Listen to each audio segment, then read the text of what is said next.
Hey guys, I'm Chris Buck and a very warm welcome to Friday Fretworks. And this week we're taking a look at this Mexican Fender Vintera Road Worn Stratocaster that I've just got my hands on. A fantastic guitar straight out of the box, yet one that I feel has a little bit more to give.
So I've actually been after one of these guitars for quite a while now, since they were announced in August of 2020 actually.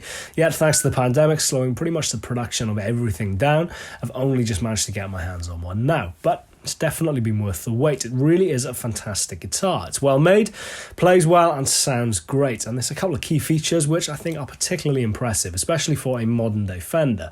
Of course, that older body finished in nitrocellulose lacquer and that mid-60s profile neck, which I really like.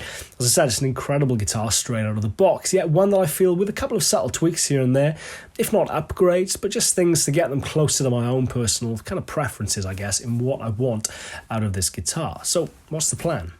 Now, firstly, the finish. Now, of course, for the price point this guitar is available at, the reliquing is done to a template, but the fact that the body is finished in nitrocellulose lacquer provides a really cool opportunity to expedite, should we say, the natural aging process. Nothing too crazy. I'm just looking for something a little bit more unique to this guitar, I guess, ultimately, or something a little bit more commensurate with the age that this guitar is supposed to be. So if you guys have any great ideas in regard to accelerating that lacquer checking process, please do let me know in the comment box. Secondly, the hardware. Now, to be honest, in the few hours that I have spent with this guitar thus far, its tuning stability has been rock solid. It's been incredibly impressive. So if I do go down the route of changing out any of its hardware, notably the bridge, I guess it's going to be more going down that rabbit hole of trying to figure out if a Strat's hardware has any major effect on its tonality, rather than trying to improve the guitar's functionality in any respect. Of course, Mick from That Pedal Show did a fantastic episode a few years back where he switched out the original stock bridge, I should say, in his Stratocaster and replaced it with a Callahan replacement. And if memory serves, I think I marginally preferred the tonality of the Callahan, although it was very subtle. Whether it is as subtle in person or whether it's even less noticeable in person, I guess is something I might try and find out in time. We'll see. But either way, again, if you guys have any great suggestions of vintage spec bridges that you've tried personally, please do let me know. Thirdly, the Pau Ferro fingerboards. Now, I'd be lying if I said I could tell any tonal difference between Pau Ferro and Indian Rosewood, but I would also be lying if I said that the slightly anemic appearance of certain pieces of Pau Ferro didn't slightly grate on me. Now, of course, with a guitar of this spec, I guess in your mind's eye, you just expect to see a particularly dark piece of Brazilian rosewood. And as much as I totally understand not only Pau Ferro's usage, but the fact that Brazilian rosewood is a restricted species, it's just something which I guess is kind of throwing my eye when it comes to this guitar. I guess there are several options in that respect, principal among which is just to switch out the neck for one with an Indian rosewood board. But as I said, I particularly like the neck profile on this guitar. Of course, as well as the relicing on the headstock, which is particularly good. So I'm keen to try and remedy the situation in some respect. Of course, the obvious solution is to try and darken the Pau Ferro.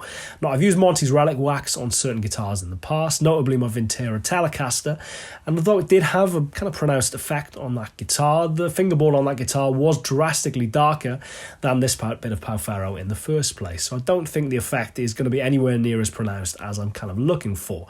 Now, I did consult Hugh Price, a name you may recognise from my 62 Strats restoration, as to whether he had any great ideas in regard to darkening a piece of Pau Ferro to the extent of which I'm looking for.